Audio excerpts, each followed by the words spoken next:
to know the effects of Iman, ya ikhwan? Then I say the following: Iman substitutes loneliness, sadness, depression, confusion into happiness, peace of mind, an ability to sleep well at night, a sense of purpose and direction. I swear by Allah, the one who possesses your soul and mine, that these are values that cannot be attained without Iman. Regardless of the smiles that people issue you in public, they cannot be attained without Iman. Why? Because the human heart, it possesses voids. The human heart has compartments. And in order for you to be a happy individual, every one of these compartments need their fill. There is the compartment of food, which needs its fill. There is the compartment of drink and marital relations, which need their fill. Shelter, peace and security, which need their fill. But there is another compartment, and this is where the vast majority of humanity have failed in filling. This is the compartment that says, I want to know Allah. I want to obey Allah. I want to please Allah. That is a compartment that needs its fill as well. Ibn al-Qayyim rahimahullah, he says, speaking about these voids, listen wallahi to these tremendous heart-softening words. إِنَّ فِي الْقَلْبِ شَعَثٌ لَا يَذُمُّهُ إِلَّا الْإِقْبَالُ عَلَى اللَّهِ. In the heart of every human being, there is a sense of scattering which cannot be brought back together except by turning to Allah. وَفِي الْقَلْبِ وَحْشَةٌ لَا يُزِيلُهَا إِلَّا الْأُنْسُ بِاللَّهِ. And in the heart of every human being, there is a sense of loneliness which cannot be put out except by being close to Allah. وَفِي الْقَلْبِ قَلَقٌ وَخَوْفٌ لَا يَذْهَبُ إِلَّا بِالْفِرَارِ إِلَى اللَّهِ. And in the heart of every human being, there is anxiety. And there is a sense of fear and unease which cannot be removed except by fleeing to Allah. وَفِي الْقَلْبِ حَسْرَةٌ وَفِي الْقَلْبِ حَسْرَةٌ لَا يُطْفِئُهَا إِلَّا الرِّضَى بِاللَّهِ. And in the heart of every human being, there is a sense of guilt and regret which cannot be removed except by being pleased and content with Allah.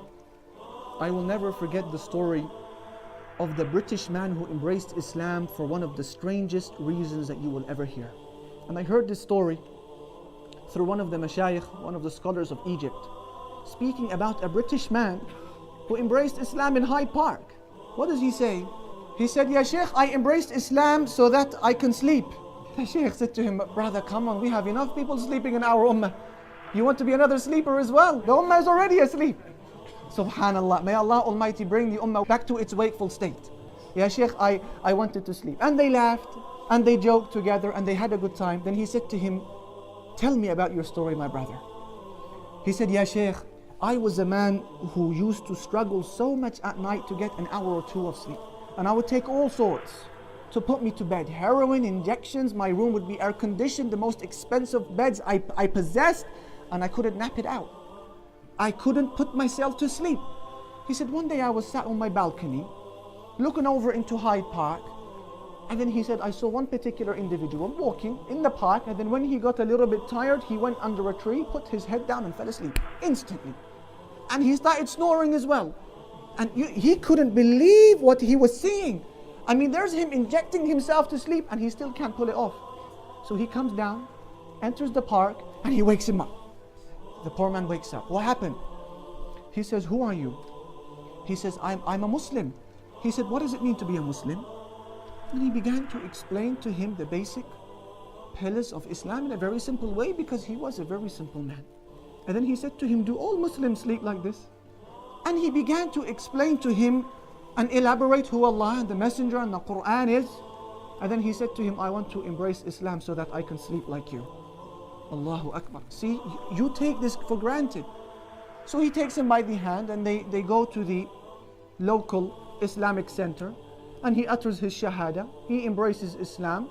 He has his shower. They teach him the basics, and then the night came in. They said to him, sleep on your right. So he turned to his right. They said to him, now you say the adhkar, the remembrances which the Prophet ﷺ taught us to say before we sleep. So he began to say the adhkar, these remembrances, and lo and behold, they found him snoring instantly. He slept. Didn't we say that one of the definitions of Iman was peace and security? Allahu Akbar. He slept, and then the time for Fajr came. So they woke him up, and he woke up saying, no, leave me alone. See, he can't believe that he's asleep. Leave me, I'm sleeping. They said, it's time to pray now. It's time to pray now, and we'll put you back to sleep straight after the prayer. These are values, brothers and sisters, that you and I take for granted. You sleep knowing your purpose of existence. You sleep knowing that you're under the protection of Allah. You sleep knowing where you're going to go after you pass away. One of two homes. How many people struggle with these? That is why I say that these values of happiness and serenity and peace of mind cannot be attained only through the avenue of Iman.